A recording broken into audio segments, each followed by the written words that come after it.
Hey guys, tonight we are slipping through the stone gates of a 13th century monastery, maybe somewhere quiet and cold in England or France, to explore the silent, strange, and frankly exhausting life of a medieval monk. We're not talking about swashbuckling knights or fiery inquisitions.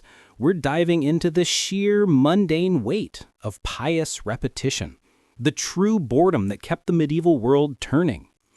I want you to imagine the weight of that coarse woolen robe, scratchy against your skin. You are lying on a pallet of straw or perhaps a thin mattress stuffed with the cheapest wool, and the air in your cell is heavy and icy.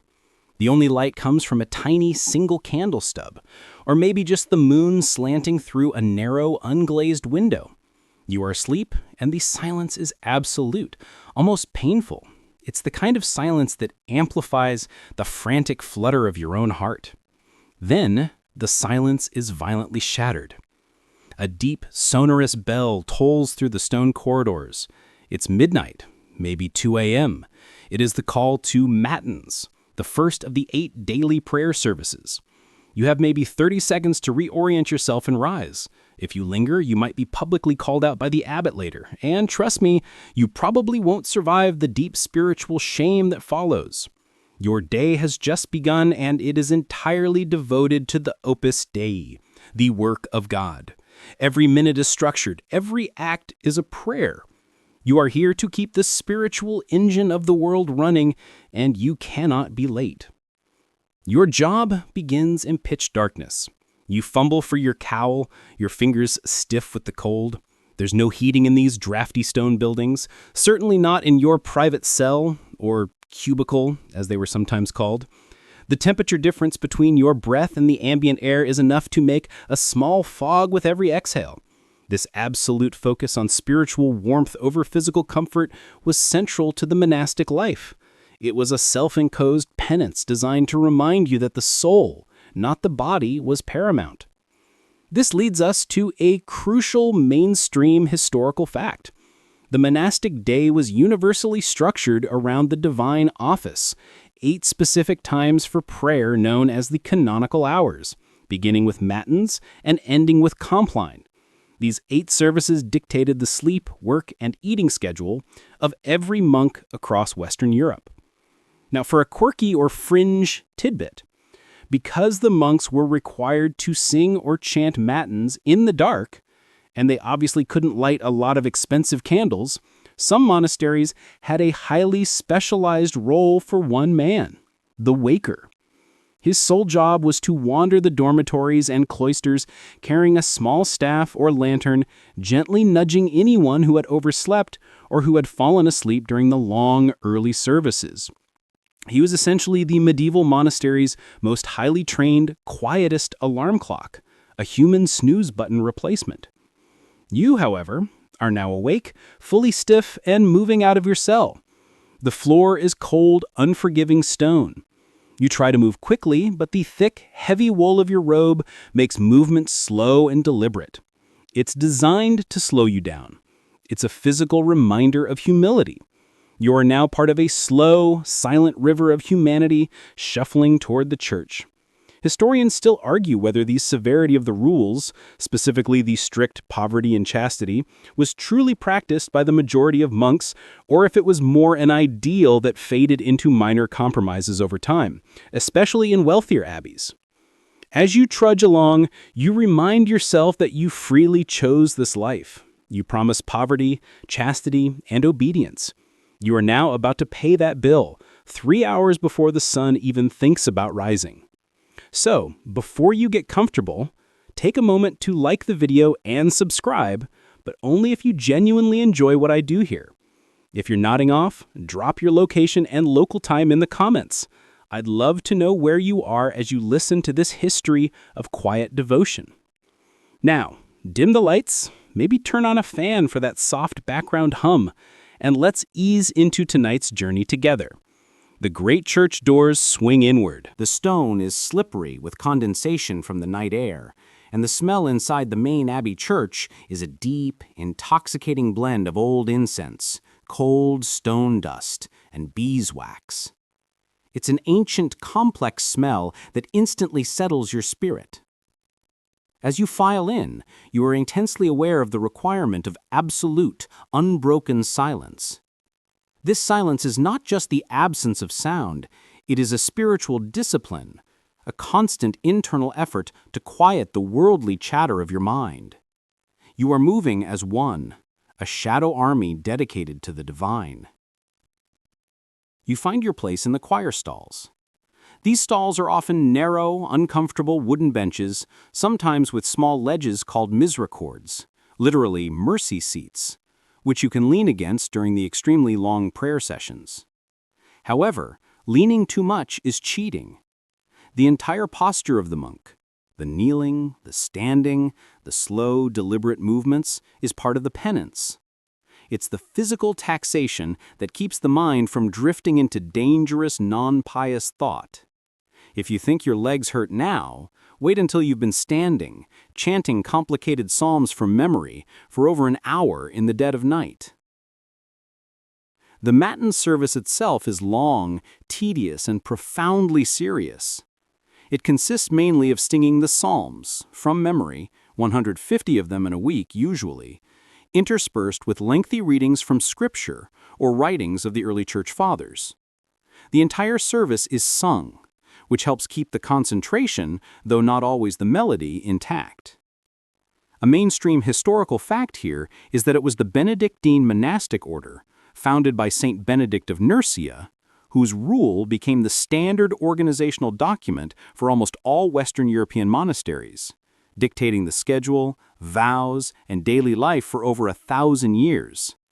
Every monastery you could walk into, from Ireland to Italy, was operating on the same rigid schedule you are experiencing now. During these long hours, keeping your mind quiet becomes a fight. Your body is screaming for sleep. Your brain is thinking about the mouse that got into your meager store of dried peas. That's the real discipline. The silence imposed on the outside is a mirror for the silence you are desperately trying to achieve inside. And here's a quirky tidbit. To aid in this battle against distraction, some monks would use a medieval form of counting beads, or even simply tapping their finger along the verses of the psalm they were reading. This was a physical act to anchor the attention.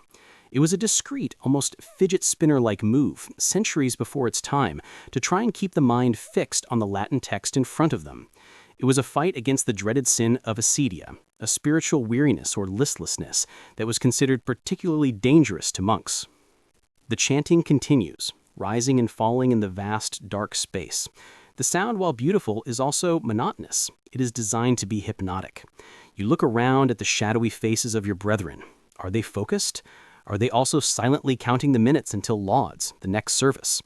Historians still argue whether the complex polyphonic chant, multiple melodic lines sung together, that later defined church music developed naturally from the monks' attempts to stay awake and engaged during these long, dark services, or if it was purely an artistic evolution. It's easy to joke, but the stakes here were real. Your soul and the souls of those you were praying for depended on your rigorous attention. You can now feel the chill seeping through the thick cloth of your robe. It's a damp, pervasive cold. You shuffle your feet slightly, a very minor breach of decorum, but a necessary one to bring some feeling back to your toes. You silently promise yourself you will move with more vigor later when the physical labor begins. You notice the prior, who is monitoring the devotion of the group, gives you a silent, stern glance. You quickly lock your eyes back onto the psalter. The discipline of the cloister is one of constant, quiet surveillance. No word is spoken, but every action is seen and judged. The slow, deep rhythm of the chant pulls you back in, dragging you toward the next hour. You are an instrument of devotion, nothing more. The Matins service eventually concludes, fading away into a soft, reverberating Amen. But don't think you get to shuffle back to your straw pallet for a quick nap. Oh no, the monastic day moves seamlessly into the next phase, work. This isn't just arbitrary busy work, this is the physical side of the Opus Dei. You now move out of the church and into the biting cold of the pre-dawn exterior. You might be heading to the fields if it is spring or summer, or perhaps to the monastery's workshop or kitchen during the deep winter you're currently in. The work is physically demanding, repetitive, and often necessary for the monastery's survival. It's the practical application of Saint Benedict's famous maxim, ora et labora, pray and work. This labor is another form of prayer intended to keep you humble and grounded, far from the intellectual arrogance that was seen as a great spiritual danger. A mainstream historical fact. Medieval monasteries were not just centers of prayer, they were often highly efficient, self-sustaining economic engines, acting as early models of organized, long-term, specialized labor. They managed massive farms, brewed ale, milled grain, reared livestock, and even ran specialized workshops, making them vital centers of economic activity in the otherwise struggling localized medieval economy. You might find yourself knee-deep in mud, digging a drainage ditch, or maybe hauling heavy sacks of grain into the mill house. The work is simple, but the pace is relentless. You are struggling now with a frozen rope tied around a heavy stone block destined for a new wall being built on the property. Your hands are raw and stinging from the cold and the friction. Remember that thick, scratchy cowl we talked about? It's great for keeping you covered, but terrible for mobility when you're doing heavy lifting. It reminds you that this life is intentionally difficult. This isn't a resort, it's a spiritual forge. Here's a quirky or fringe tidbit. Because the work was so physical and often took place outdoors in brutal weather, monks were in fact the originators of what we might call scheduled breaks or recreation. Small, strictly timed intervals allowed throughout the year, especially around specific feast days. These were short periods where slightly more casual conversation or lighter educational activities were permitted. It was an acknowledgement that the human body and mind needed a minuscule pressure release valve to prevent total spiritual collapse from the relentless schedule. It was not a coffee break, but it was close. You wipe the cold sweat from your brow, careful not to get mud on your habit. The discipline against breaking silence is still strong, though during specific periods of manual labor, certain exceptions were granted, provided the communication related directly to the task at hand. For example, hoist that block higher. You are utterly exhausted already, and the sun hasn't even fully risen yet. The thought of the breakfast that awaits you, the meager, permitted breakfast, is both tantalizing and immediately disappointing.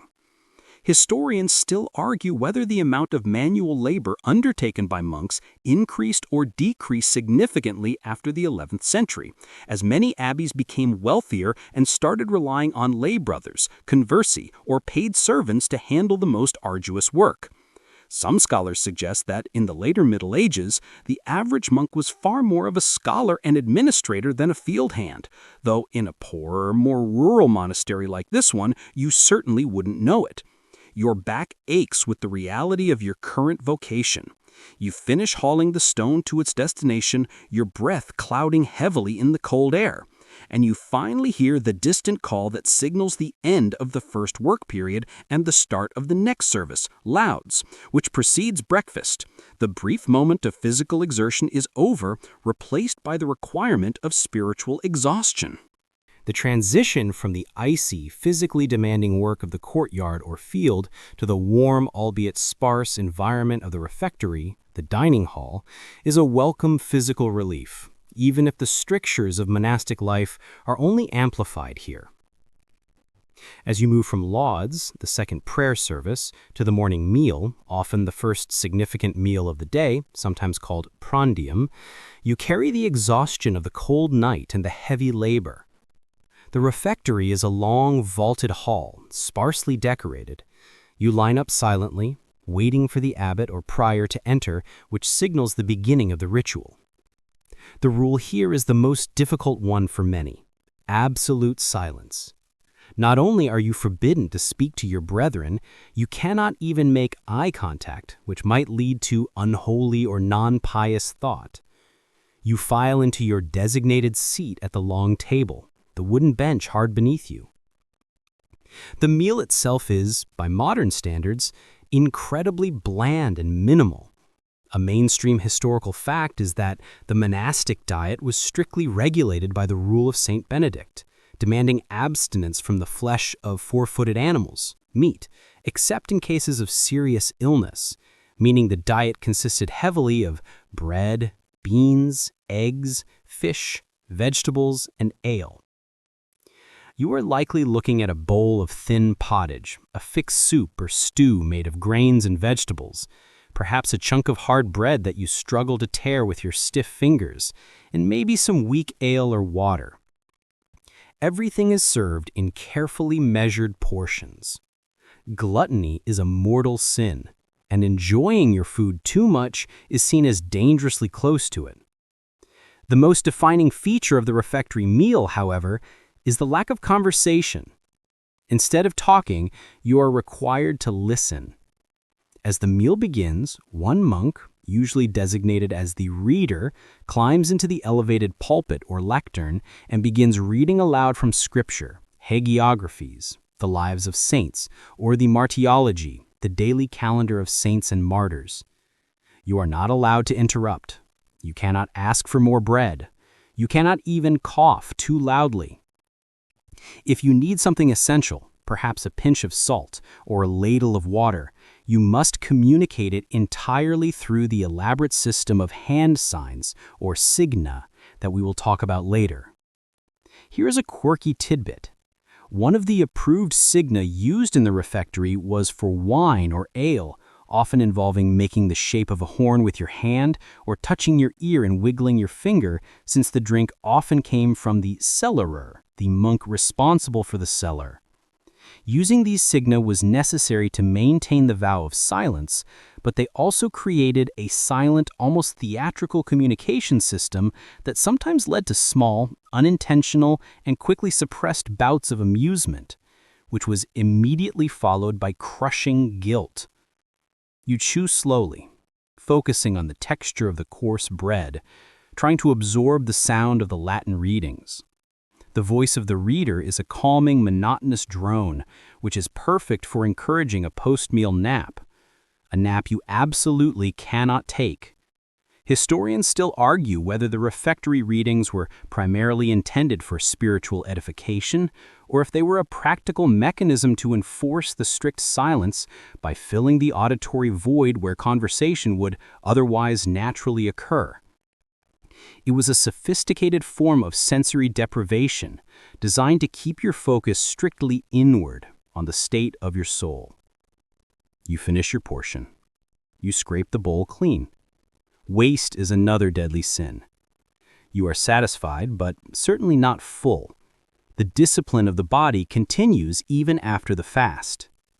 You stand silently as the reader finishes his allotted passage.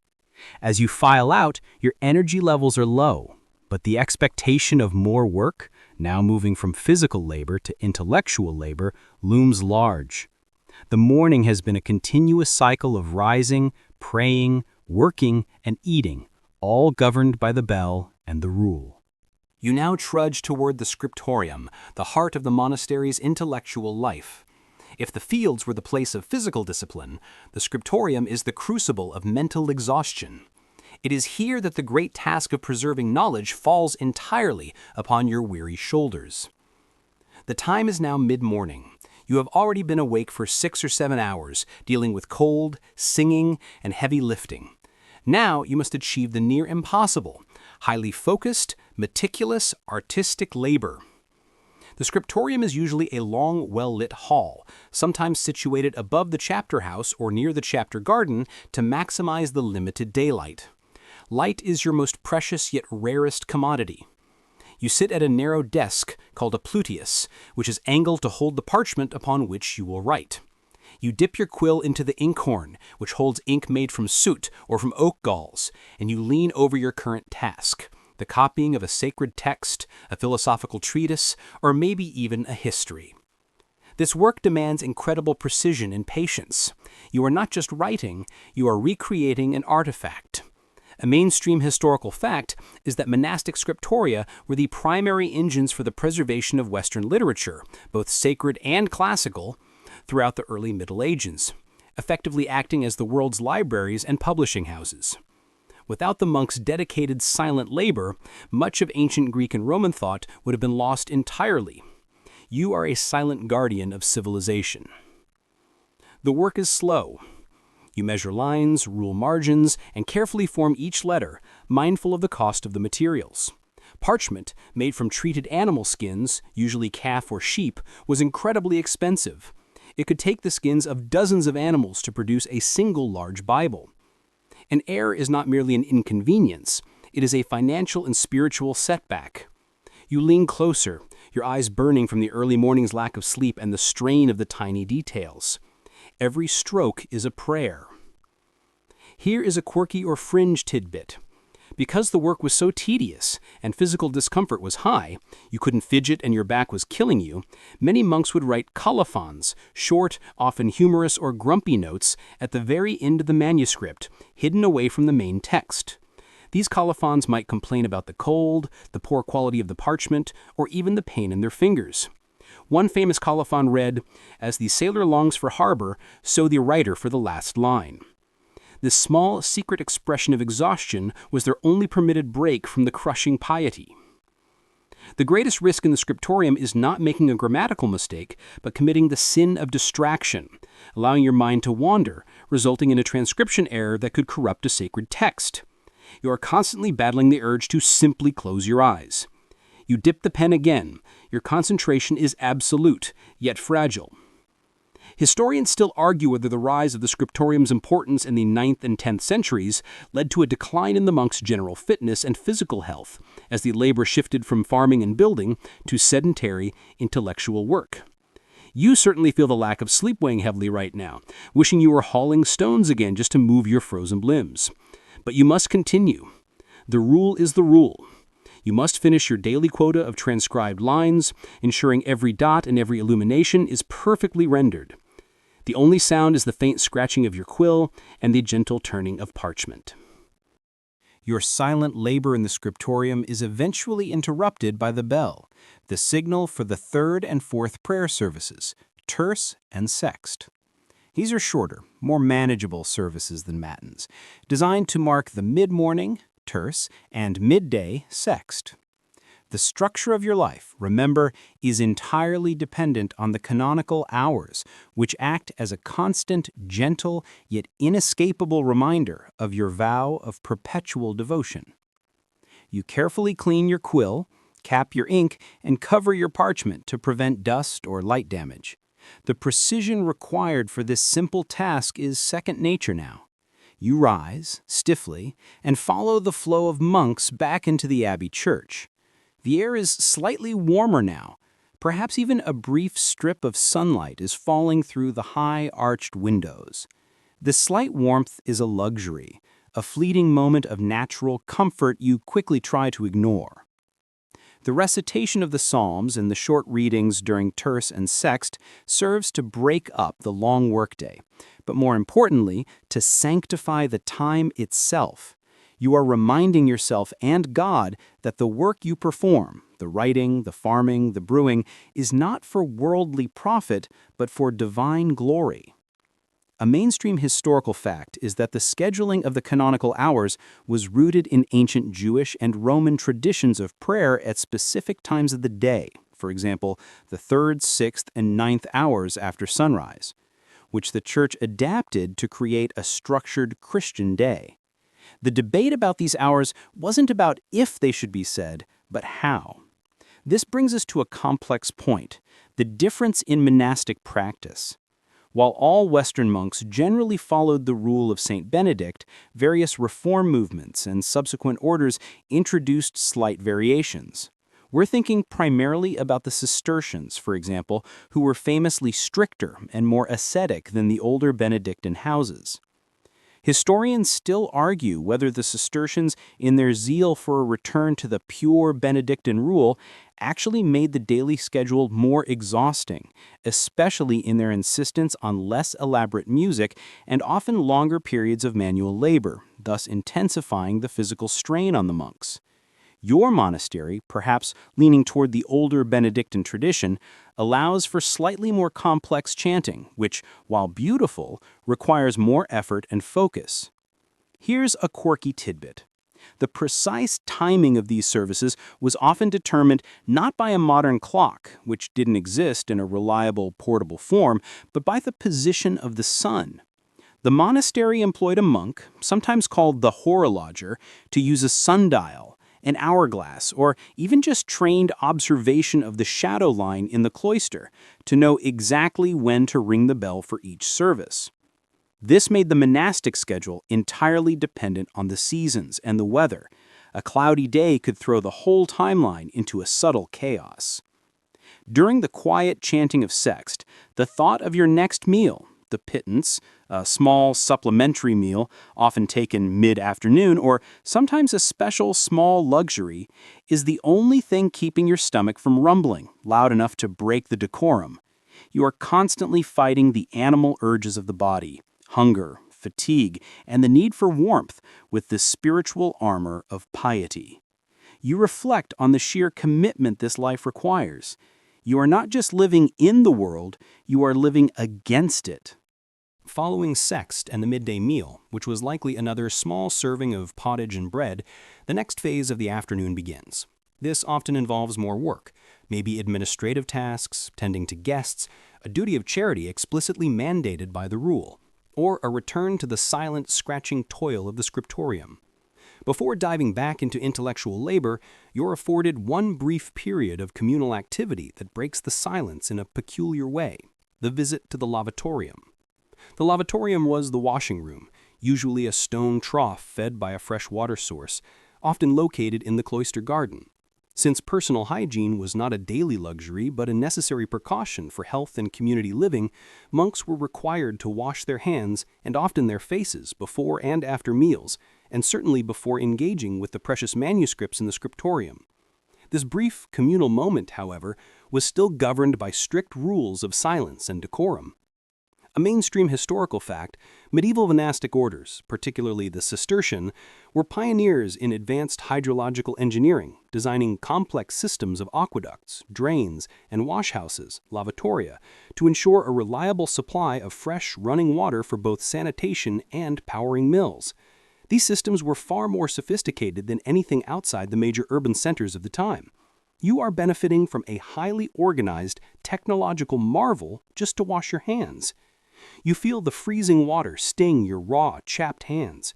You dip them quickly, careful not to splash your neighbors. You also take a moment to look at your shoes, or lack thereof, as many orders insisted on simple, thin leather sandals or clogs even in the cold to maintain humility. You realize how much the body is constantly being reminded of its low status. Here's a quirky tidbit. One of the few items a monk was permitted to own individually, besides his habit and writing tools, was a small personal towel kept in a specific space at the lavatorium. However, sharing was often frowned upon, and the rules governing the use and folding of this towel were incredibly precise, ensuring no one could claim superiority or display personal vanity in their cleanliness. It was an exercise in enforced, standardized humility. The moment at the lavatorium, while silent, is a unique gathering. It's the most public you will be outside of the church services, and even here, you are watched. You dry your hands quickly and quietly. Historians still argue whether the emphasis on daily washing, at least of hands and face, in the cloister was primarily for spiritual or ritual purity, or if the monks simply learned through practical communal experience that basic hygiene was necessary to prevent the rampant spread of diseases, a lesson largely forgotten by the general medieval populace.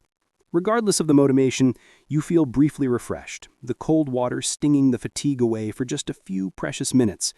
You adjust the heavy folds of your cowl and turn back toward the silent, studious afternoon ahead. You remember the crocodile dung sunscreen from the ancient Greek talk we did? Compared to that, this monastic life, while boring, at least keeps you clean. You are back in your routine. The late afternoon is dedicated once again to focused, isolated work, broken only by the fifth prayer service, nones, or the 9th hour. As you move through the cloister, perhaps checking on the garden or returning to the Scriptorium, the heavy weight of your spiritual garment, the cowl or habit, is your constant companion. It is a garment of intentional discomfort.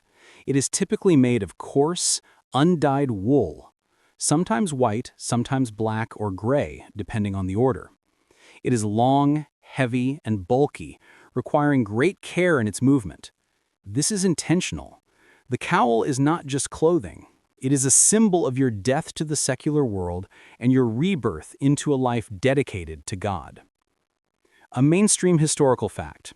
The monastic habit was explicitly designed to be simple, durable, and uniform, reflecting the vow of poverty and eliminating personal vanity. The shape and color became instantly recognizable symbols of the order, signaling to the world that the wearer had renounced all claims to wealth, fashion, or individual status. The cowl, the loose cloak with large sleeves, was worn over the tunic, the basic garment, and it was the constant physical reminder of your obligation. You pull the hood forward slightly. This small physical act helps enforce the internal discipline of silence and modesty, as it prevents you from making eye contact with your fellow monks or looking too closely at the world around you. This physical barrier aids the psychological one. You are quite literally creating your own blinders to worldly temptation. The wool is itchy and hot, especially when you are working physically, and cold when you are sitting still for hours. Here is a quirky or fringe tidbit. To avoid the sin of attachment to worldly goods, some monastic rules require that the monk's habits and bedding be deliberately inferior to what the lay servants or poor might use, ensuring the monk always faced greater physical hardship. Furthermore, when the habit became worn or torn, the monk was expected to patch it meticulously rather than requesting a new one, extending its life as a testament to humility and frugality. Your own habit, you notice, has 3 or 4 rough patches near the hem. The greatest burden of the habit, however, is the spiritual struggle it represents. Beneath that coarse wool, the battle against the 7 deadly sins rages constantly, particularly the sin of sloth, acedia, that crushing spiritual lethargy that makes the next psalm recitation feel like climbing a mountain. You carry the physical weight of the wool and the immense invisible weight of your own conscience. Historians still argue whether the heavy standardized nature of the habit was more of an aid to spiritual discipline by forcing humility, or a detriment to physical health by restricting movement and exacerbating skin conditions due to poor washing. As you feel the familiar scratch of the wool around your neck, you decide it's a bit of both. You adjust your stride, determined to move with renewed purpose toward your next task, mindful that every moment is accounted for. The weight of the cowl reminds you you are never truly alone, for your vows are always upon you. The day is winding down now. The shadows in the cloister are long, marking the approach of Vespers, the evening prayer, and the end of the strict workday.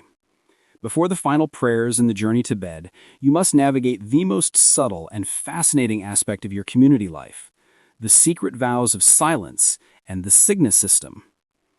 You are expected to maintain silence throughout most of the day, in the church, the refectory, the dormitory, and most communal areas.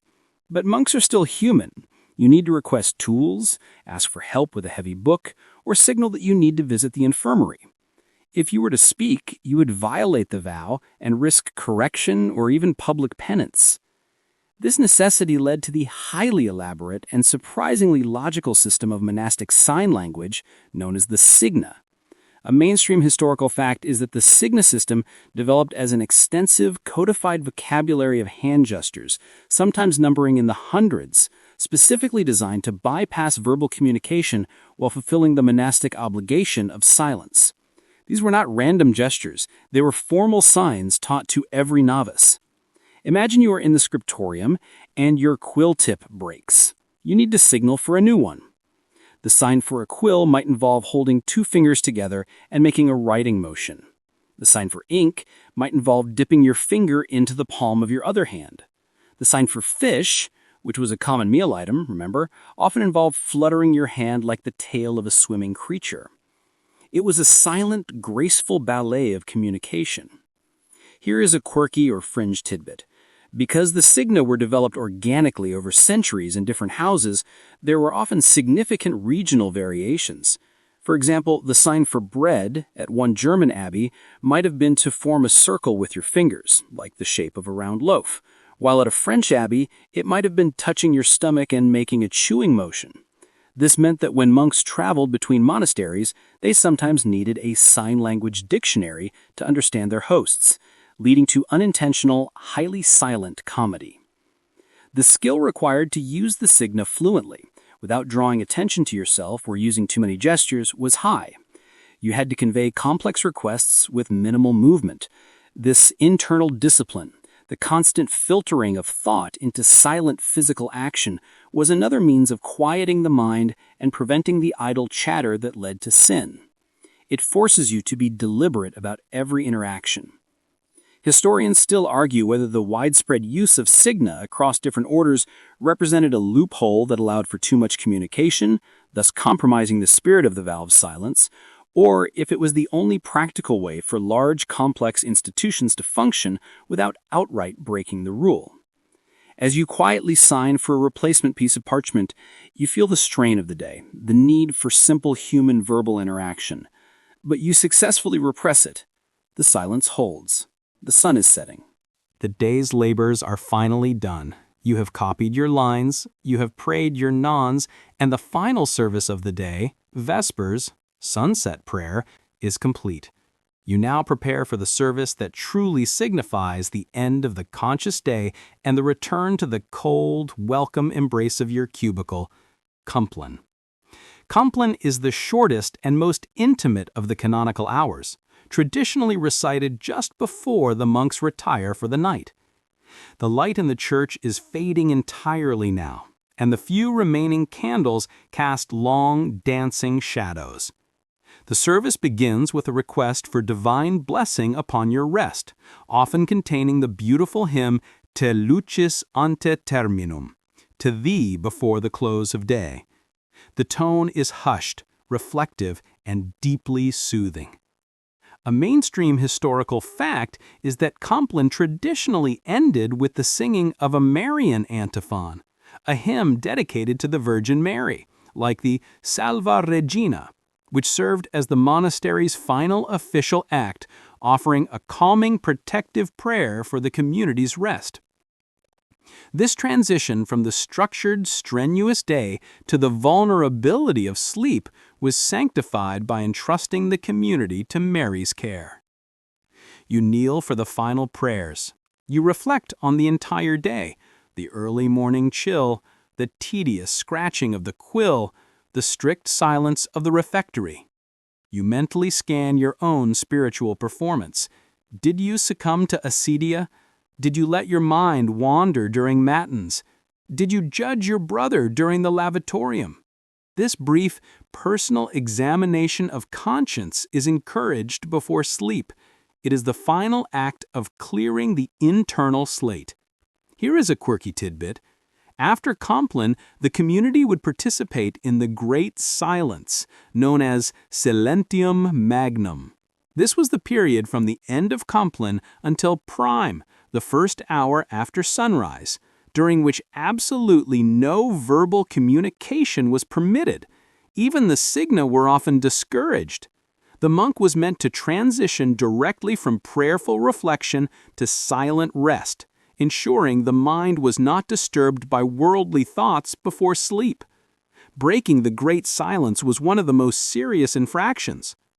Historians still argue whether the Silentium Magnum was primarily a spiritual necessity to ensure pious thought led directly to pious sleep, or if it was a practical necessity to ensure the exhausted monks got the necessary, albeit short, hours of uninterrupted rest they needed to repeat the strenuous cycle. You are now ready to test its effectiveness. You file out of the church and you trudge silently back to the dormitory. The air is even colder now, but the spiritual exhaustion has replaced the physical. You reach your small cell. You shed your heavy cowl, leaving it folded neatly. You slip onto your straw pallet, pulling a single thin blanket over you. The silence is profound, broken only by the distant, faint sounds of the monastery settling down for the night. You close your eyes. You have survived the day. You are utterly spent, and the great silence has begun. Sleep will come quickly, for the bell will ring again in just a few short hours. The silence around you now is absolute. Let the weight of that coarse woolen robe, the sting of the cold stone, and the gentle, monotonous drone of the Latin chants finally recede. There is nothing else to do. There is no more work, No more chanting, no more rule of the signa.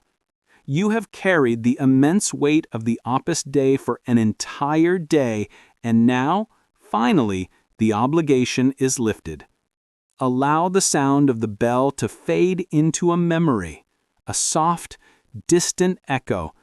Your breathing is slow and even.